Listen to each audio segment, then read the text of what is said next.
Welcome to the Productpreneur Podcast. I'm your host, Nicole Jalarzak, product development and marketing coach and mom of three. Learn from and get inspired by women entrepreneurs killing it in the product space. Each episode, we will share the latest trends, proven strategies, and inside secrets of the product world, all designed to give you greater confidence to create your own success through a product venture. Let's do this.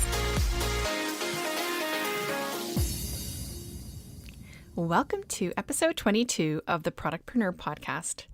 Now, I'd like you to imagine this scenario. You're about to create a video for social. You've got butterflies. You've done your hair, makeup, and you've rehearsed your lines. You hit record and then you forget what to say, stumble over your words, and end up re-recording. You do this a few times before you just archive the video and pretend it never happened. Because why would someone want to see your messy video on social anyway when they can find other more perfect videos? Does this sound familiar? Why do we try to be perfect and like we've got it all together in front of other people? Why are we so scared of showing up? What is holding you back from showing up more? Tell me something. Do you prefer to watch people who are perfectly polished or imperfect but genuine? Most likely it's the latter because you can relate to them. In this episode, Kirsten Jordan, digital marketing strategist, talks about why and how to show up perfectly imperfect on social, as well as other digital strategies for productpreneurs. She is such a wealth of information on all things digital. You'll learn why SEO is so important for product businesses and what you can do to improve it, how being perfectly imperfect can help your social presence, the top 3 digital marketing elements to focus on when you're just starting out, how to vary your content across platforms, and metrics to look for in your digital marketing. Kirsten is the founder of Kirsten Jordan Digital, the Perfectly Imperfect podcast, and the Perfectly Imperfect social media course. For over 15 years, Kirsten has lived and breathed digital professionally and personally. She's worked in a variety of roles within the digital marketing space and is excited to bring those skills to the female entrepreneurial world. She's a big believer in showing up genuinely on social media and is on a mission to help women embrace the idea that things don't need to be perfect to launch or share. Kirsten is a wife, mother of 2 young children, and someone who one day hopes that they'll remake 90210 again. 3rd time's a charm. She's equally passionate about building community and being part of her community where she lives. In her spare time, she loves experimenting and coming up with new recipes in the kitchen, but hates mayonnaise. Hey, I'm with you on that one. Enjoy the show. Welcome, Kirsten. Oh, thank you so much, Nicole. I'm so glad to be here today and to talk all things social media, digital marketing, especially from a product perspective, because I know that's quite unique in how you market products. So excited to dive in. Thanks for joining. I would love to hear more about your journey, first of all, of how you got to where you are and how you chose digital marketing as your specialty as well as social media. How long do we have? No, I will cut it down for sure. So I did have an interesting journey to get here. I should have been a lawyer. That was my parents' dream for me. Probably similar to many of you listening, that lawyer, doctor, dentist, accountant, any of those mainstream professions. And that obviously is not the career path that I chose. So how I actually got into digital was probably, like many of you as well, once again, who are listening, is in my 20s, I needed a job. And my parents had said to me, you know what, we are not going to support you anymore. They've been helping me out, and I'm very grateful to them. If they ever listen to this, I love them very much and appreciate all of the support that they've given me over the years. But in my mid-20s, I said enough is enough. I just moved to Toronto and they said, you got to get a proper job. So I have to admit, I kind of scrambled and I just started applying, and I found an organization that's actually based in the Toronto area called Taking It Global.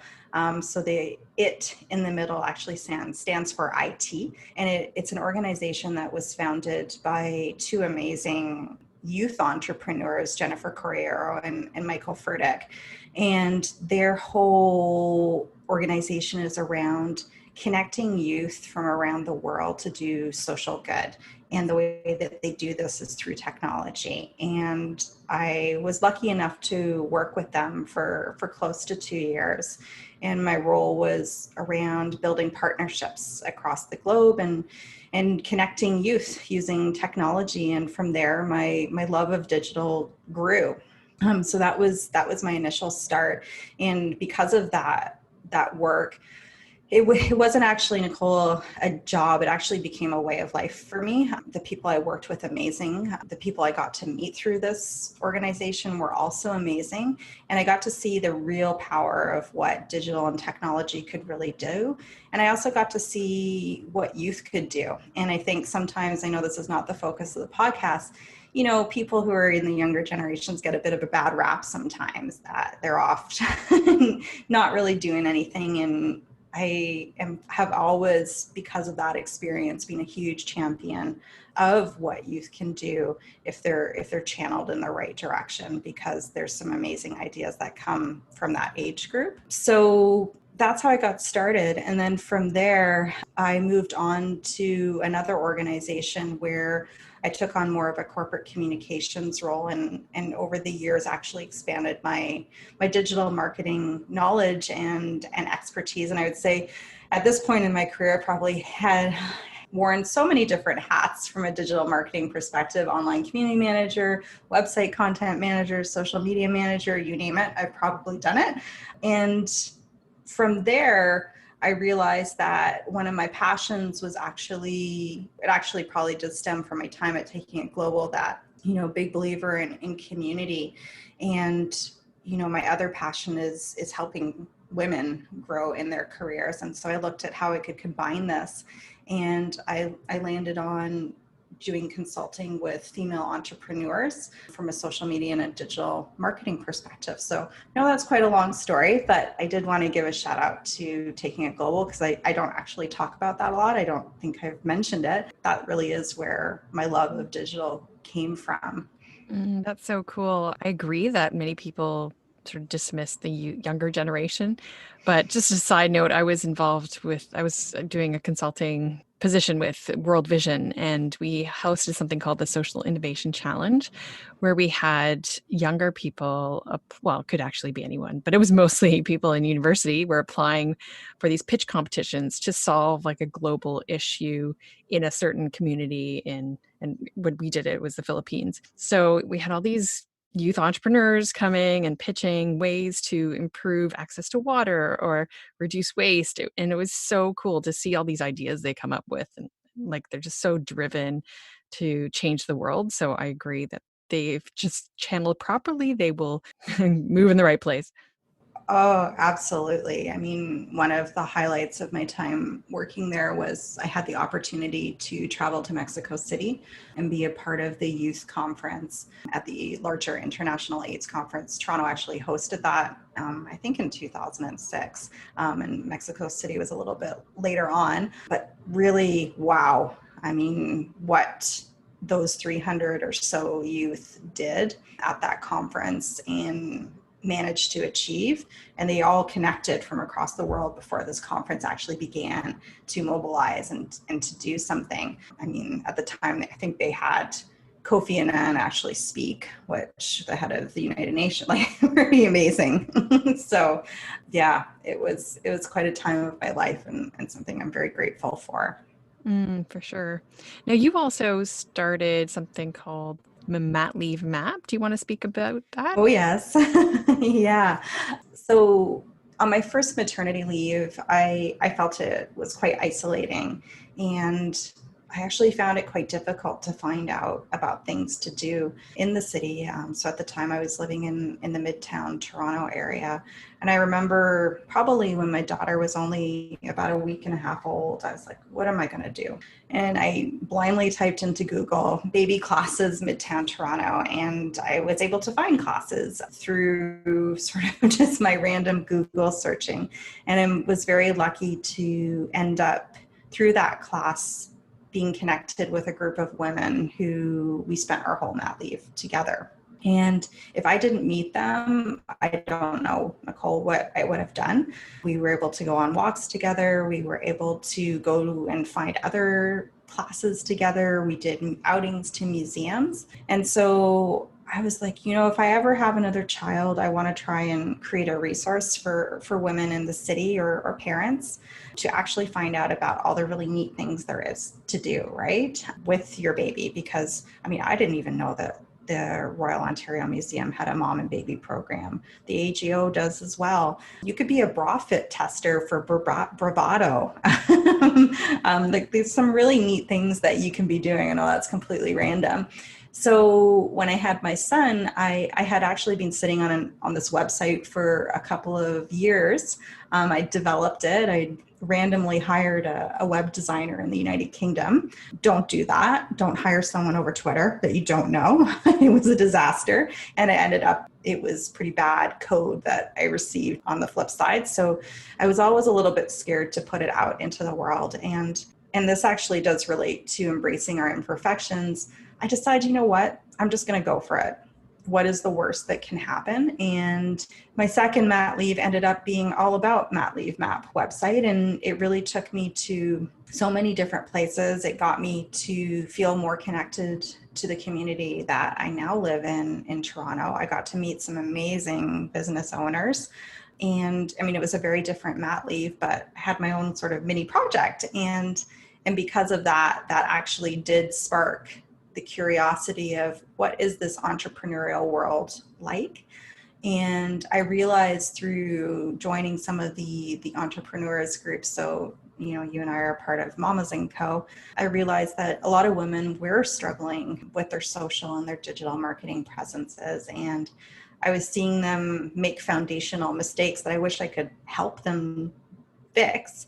And so I did decide to let go of Mat Leave Map at the end of my mat leave and move into this next phase or next chapter of my life where, kind of pulling all my different passions together of digital, women, community, and helping. I love the idea of the mat leave map because I remember searching for things to do and everything is all over the place. There's no one consolidated place. So it's like solving a really great problem. Yeah. And it's still there in the background where I would have access to it if I ever wanted to pick it up again. It was just, I think one of the things that I did struggle with toward the end is that, I was leaving that phase of my life where I was no longer in maternity leave mode. And I did struggle with that, actually letting go. And it was through some coaching that I did that I learned that it wasn't actually failing, because when I'd started Mat Leave Map, I really wanted to make a success. I didn't want it to die. In the end, it did have its moment in time, and I loved it. I loved what it did. And I loved the fact that it actually led me to what I'm doing now. So I realized it's not a failure. It just was a moment in time, and we're all evolving. We're all changing. Yes, totally. Even though, many times we'll launch into something and then it may not work out the way we planned, but it brings us to something else. It helps us discover ourselves of what we're interested in and moves us on to that next phase. So everything has a place in life. And I totally agree with that. And now, could you tell us more about how you help women entrepreneurs with social media and digital media? So predominantly, I've been working with female entrepreneurs to really look at their overarching social media strategy. So actually getting that blueprint or plan in place that's really going to help them identify what is the best way to approach their social media presences. I also do work with a few select clients on a more intimate or one-on-one basis where I'm retained to actually develop their content and to execute it. But definitely, I would say my focus has been on, let's get a strategy, let's get a plan in place that makes sense for you and your business and also your style. I think one of the neat things about being in the entrepreneurial world is that there's this fine line between your professional side or your business side and your personal side. And if you think about what works on social media, it's that authenticity, it's the genuineness, it's the storytelling. So I've been really working and helping these women embrace the idea of that how to bring more of themselves into their presence. And it doesn't mean that they have to have a social media feed that's filled with all their family and what they do on the weekend. It's just helping them find that balance and that way to tell their story about their business, and also build the relationships with the community that they've attracted to follow them. From time to time, I do dabble in actually helping. One of my big passions is websites. I do believe you still need a website as a business. I know some people would debate me on this, but your website is kind of your digital business card still. And when you are on social media, and as much as I love social media, what's in today could be gone tomorrow. You're kind of on borrowed land. Whereas your website and your email marketing list, you have control over. So I do love to figure out website navigation. That's kind of the geeky side of me, looking at analytics on the back end, seeing what content is performing well, and how can we actually get people to the information that they need to on your site as quickly as possible. Because as you probably know, there is a very limited time span or attention span that we have to reach people when they come to your site, especially. Right, totally. So you'd help with the SEO of the website as well as the design? Yeah, well, more from a content perspective. So one of the things that I've noticed quite heavily that people really struggle with is they have these beautiful descriptions about their businesses, and they put it in the language or the lingo that they love and that makes sense to them. And unfortunately, and some people don't necessarily get this side of me, is we need to actually use language that people would get within 5 to 6 seconds. So now especially in your website menus or your website navigation, it isn't the time to use flowery language. That has a time and a place, but it's not right for a menu. So an example would be, services. I mean, it sounds pretty utilitarian as a label, but that really is what people intuitively are looking for in a menu, is they want to find out about your services that you offer.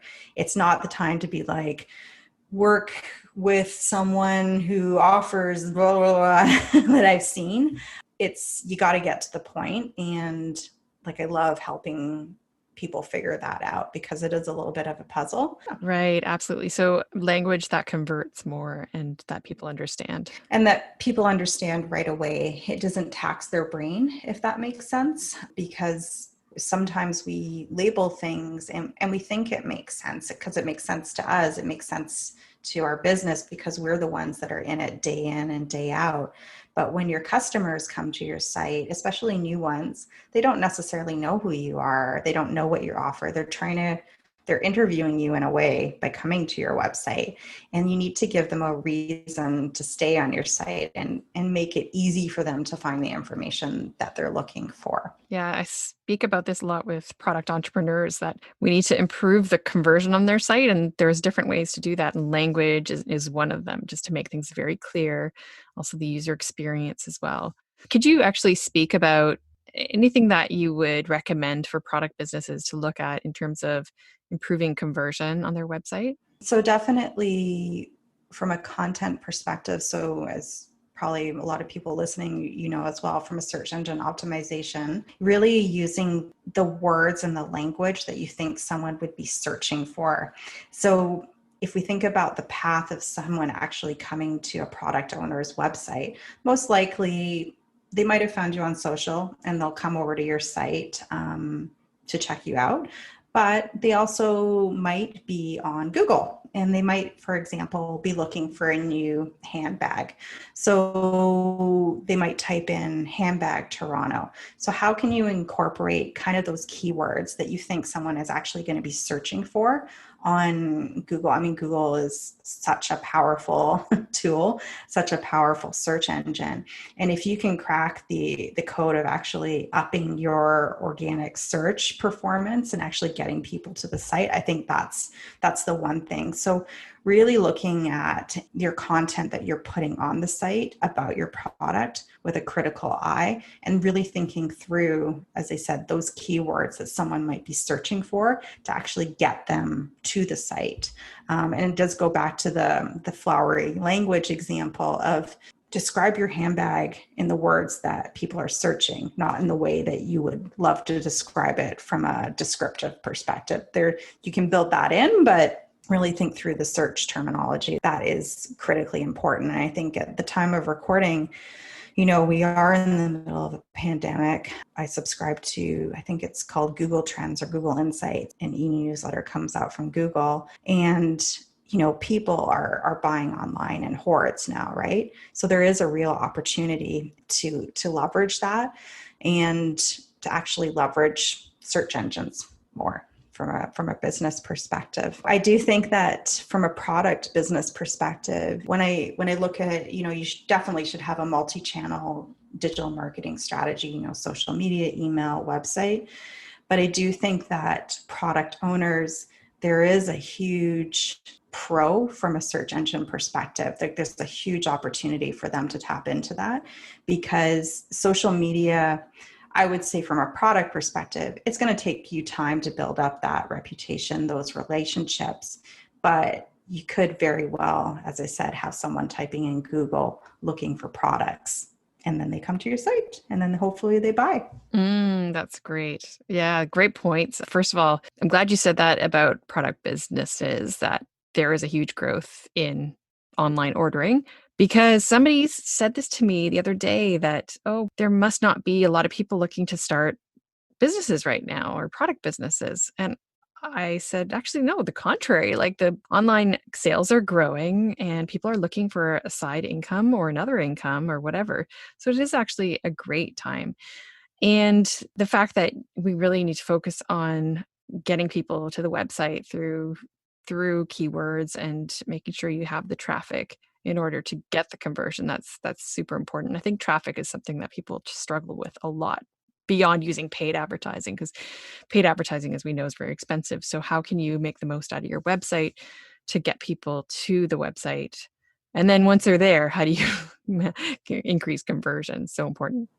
Yeah, I mean, the other thing that I would say is that make it easy for someone to buy from you. So I don't know if you've ever heard of this urban myth that exists in the digital marketing world. It's about a button placement, where there's the story of a very well-known retailer where they were finding that people were putting items into the cart, like they were ready to purchase, and then there was a huge drop off. So the team wondered what was going on there. And they found out it was because they were forcing people to log in before checking out. And so people they couldn't remember their passwords. They couldn't, like every one of us.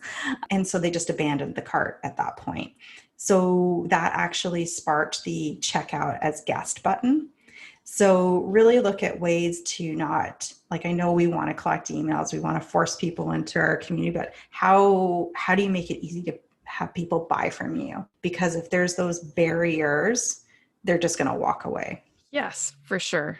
You want that user experience to be as seamless as possible so that they move to the checkout and with ease, and not have to question themselves about what's the shipping cost, for example. Like, sometimes I don't see what the shipping cost is, and I won't know until I put my credit card information. So that is not a great user experience, because you want to know before you're actually signing up. So things like that.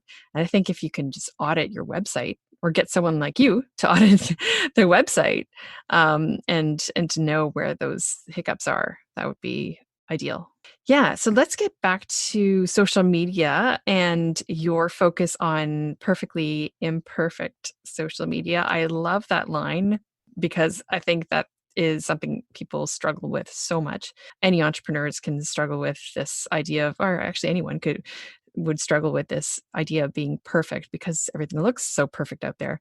What helped you land on this focus? And do you feel like this is the biggest hurdle that people are trying to overcome?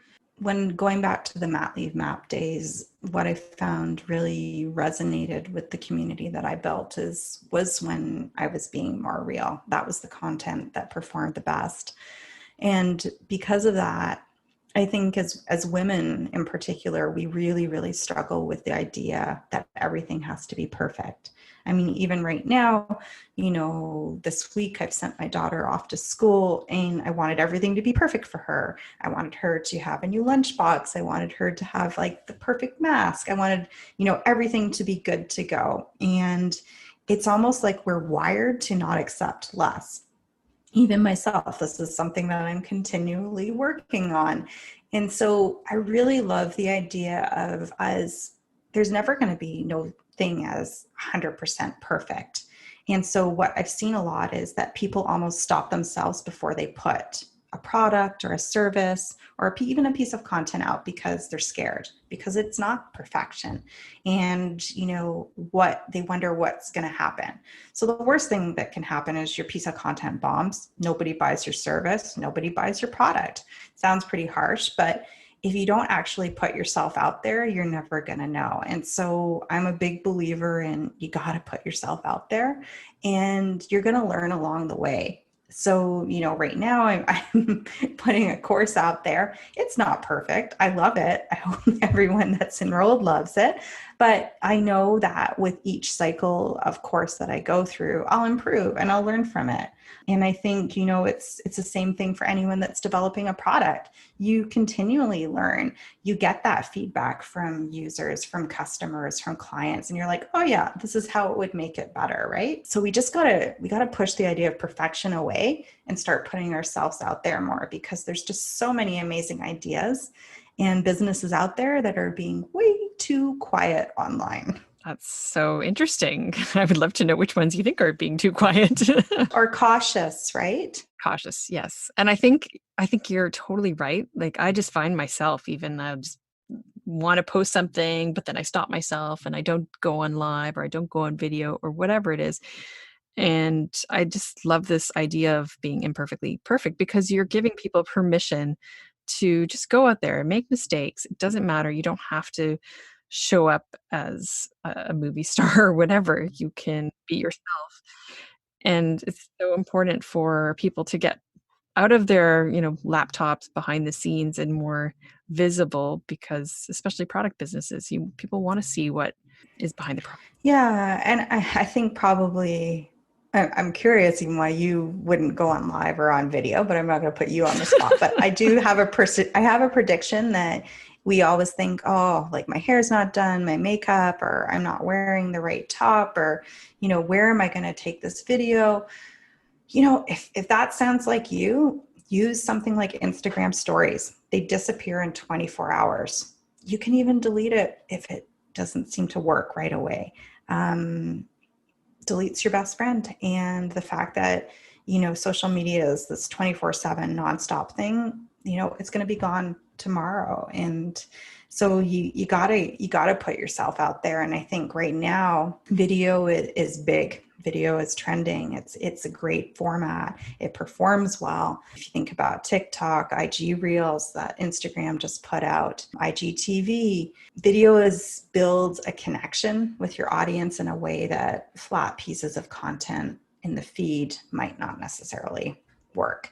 And so just spitballing here from a product perspective, like even use stories or video as a way to get user feedback on products that you might be developing. Because I do believe that it's the freest way to get feedback from potential customers on something that you might be developing. And so start asking those questions on video. What do you think? What do you like? And, it's going to help you design a better product or a better service. So yeah, you got to try it out. That's awesome. Yes. Actually, while we're on that subject, do you have tips for product business owners who want to increase their awareness, their engagement, and then eventually sales? What kind of things would you say that they need to be doing or that would really help them with their business? One of the things that, from a product perspective, that I think smaller businesses in particular don't tap into as much is leveraging micro or niche influencers. And so we're starting to see shifts in this direction, but people always think that they need to get those big influencers or get their product in the hands of those bigger influencers, because it's going to help them have a bigger reach. And what's actually interesting is that one, niche and micro influencers. So we're talking about people with a following, say on Instagram, of less than 10,000 or even under 2,000. They have smaller communities. They're what we call micro or niche influencers. And what's great about them is that they might have a smaller following, but the trust factor from their community is way higher than someone with a bigger following. And I'll use an example. So there's an account that I follow. It's called 45 Wears, and it's all about ethical fashion. And this person has really got me thinking differently about how I buy products. She has a following of, under 500. And when I went away over Labor Day weekend, I looked at all the clothes that I brought, and it was all ethical pieces that I'd bought locally. And she was the person that got me to see differently. So that is really great from a product business perspective. I actually have bought most of my things locally. I support a boutique by us more because of her. So really think about how you could use smaller niche accounts for you to grow awareness of your product, because one, they're going to be cheaper. You might even do it for free, which is always a good thing. And they're going to really get behind your product. And when there's that smaller following, as I said, there's that higher trust factor. Like, Nicole, if I saw you talking about a product that you love, I'd be like, oh, like we're friends. Like, I want to know more about it. I'm more apt to actually go and seek out more information about that product. So don't ignore smaller accounts, for sure. Find those accounts. That's cool. I love that. And what would you say would be the ways to approach and not use, but like work with an influencer? Mm-hmm. I mean, influencers have gotten some bad raps over the last couple of years, especially the bigger ones, because sometimes they're pretty fake at times. But that's the other reason I really like micro and niche influencers, because they care. So, I would start by actually following some of those, niche accounts that you love from a product perspective, and ones that you think would fit the values of the business that you're building, and start to build up a relationship over DM. Don't just all of a sudden say, hey, like, let's work together. Take the time to build a relationship, understand a little bit more about them, and then grab a virtual coffee, as it stands, see how you could collaborate together. I think the other thing is that they'll be able to share their own ideas about what would work for their community and brainstorm with you. It doesn't necessarily have to be an image of them holding your product or a flat lay.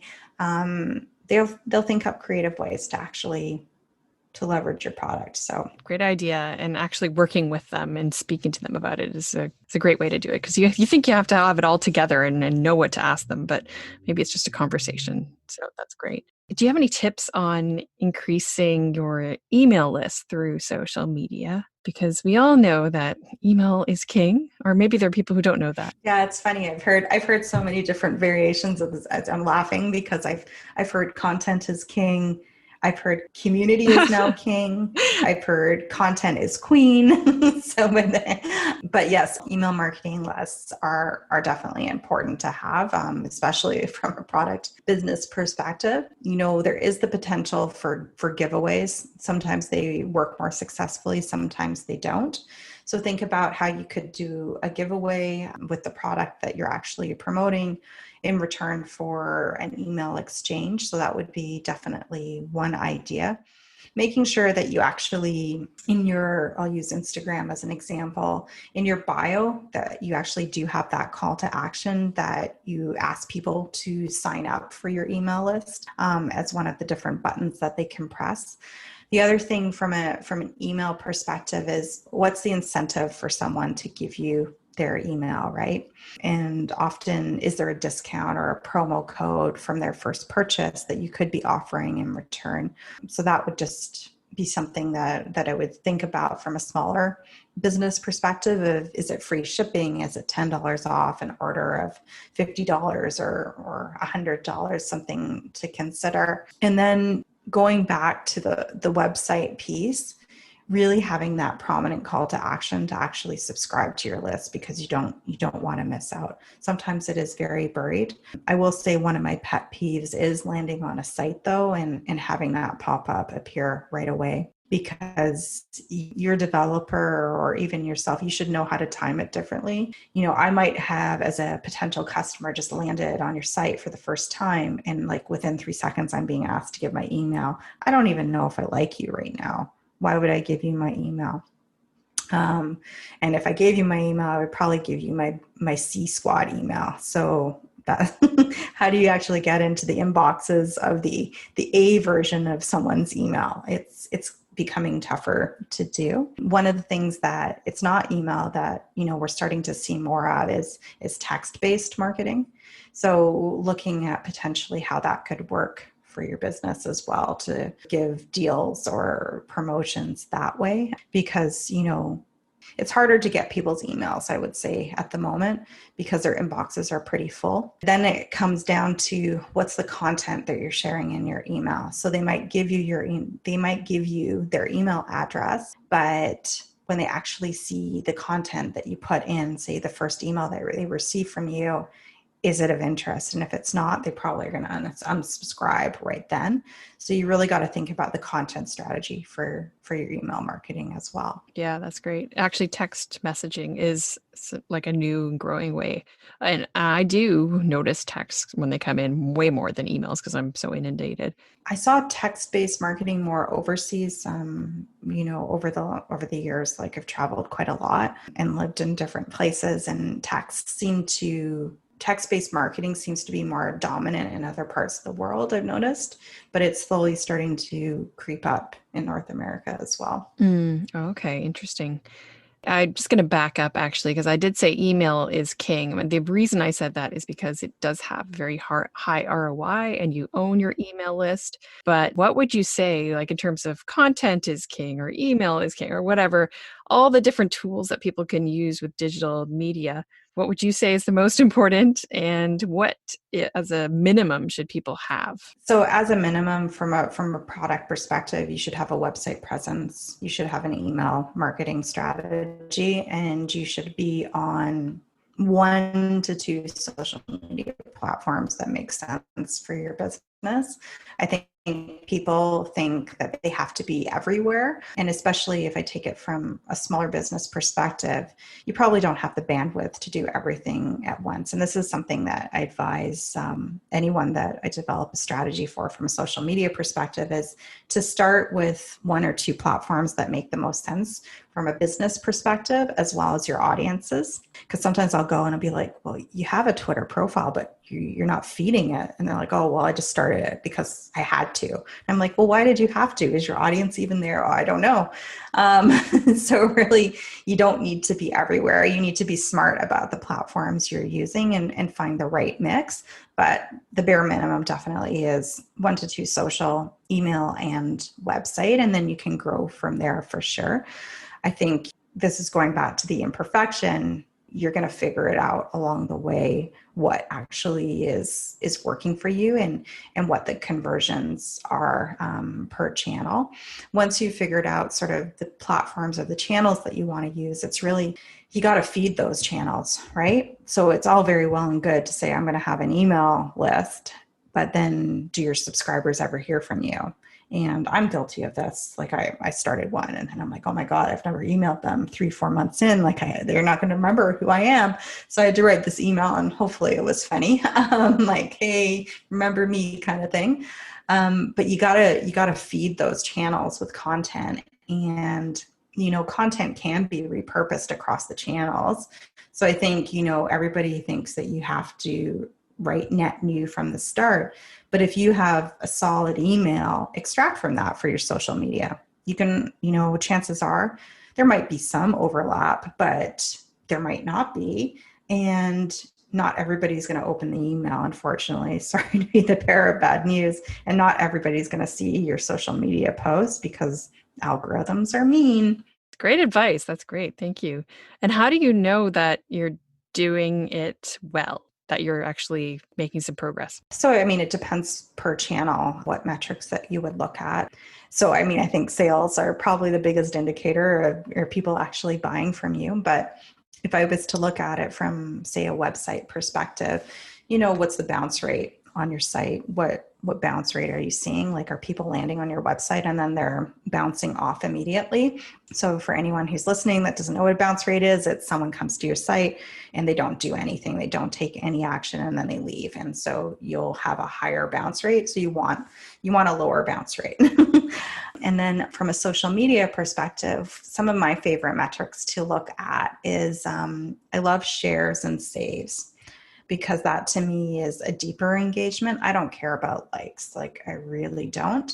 But if someone is actually taking the time to press save or share, that means there's something of value in there. So I look for clues within those metrics about what was it about that piece of content or thing that I was sharing that made someone actually want to save. And the fact that someone saved it on social media, it's a little bit like Clue. You're kind of guessing along the way. But if someone has saved something, it means hopefully they want to come back to it for later and actually do something with it.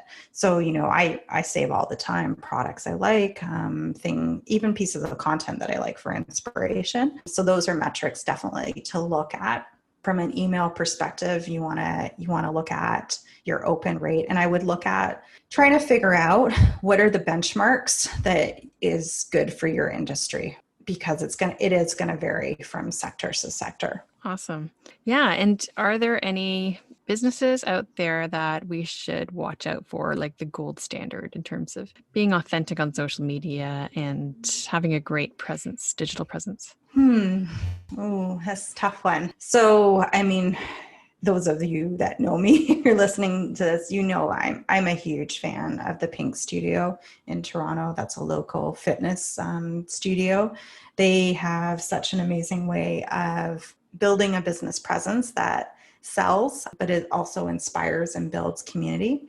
I actually, through a podcast interview that I did with the owner of Pink Studio, she pointed me in the direction of Sash and Bustle in Toronto. They're a wedding dress business. They are killing their digital marketing at the moment. They just have some really fun ways of selling wedding stuff, which at the moment is a tough sell because we can't have huge weddings.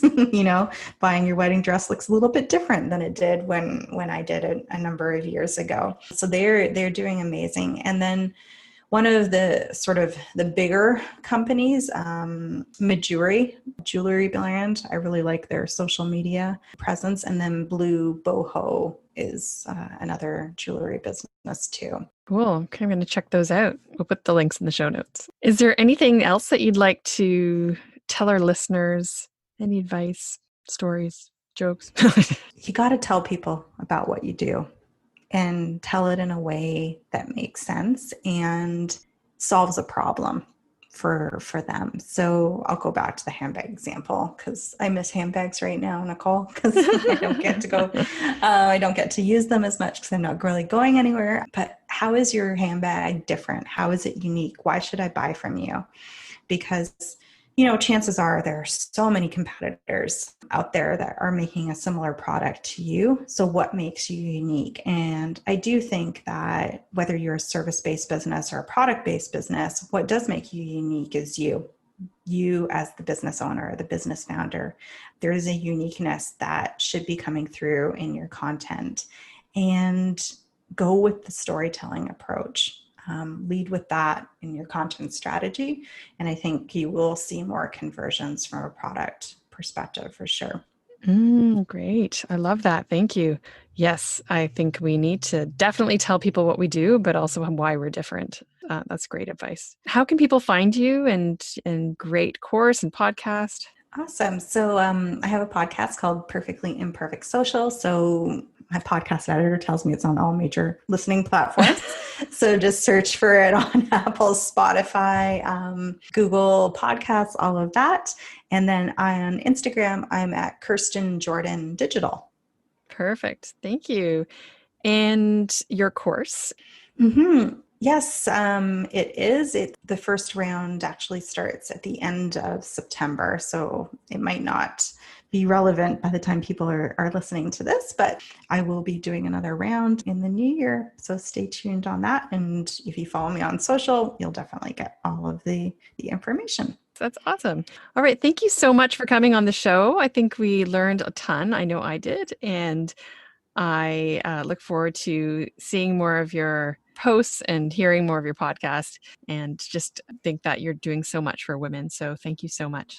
Oh, thank you so much for having me. It was fun to chat about this stuff. Yes, it always is. Thank you. Thank you for listening to the Productpreneur podcast.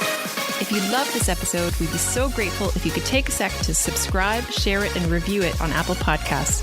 Your review will help more women build their own dream product business. By the way, if you have any feedback, comments, or questions, email me at info@nicoledelarzac.com. Until next time, keep dreaming up those product ideas.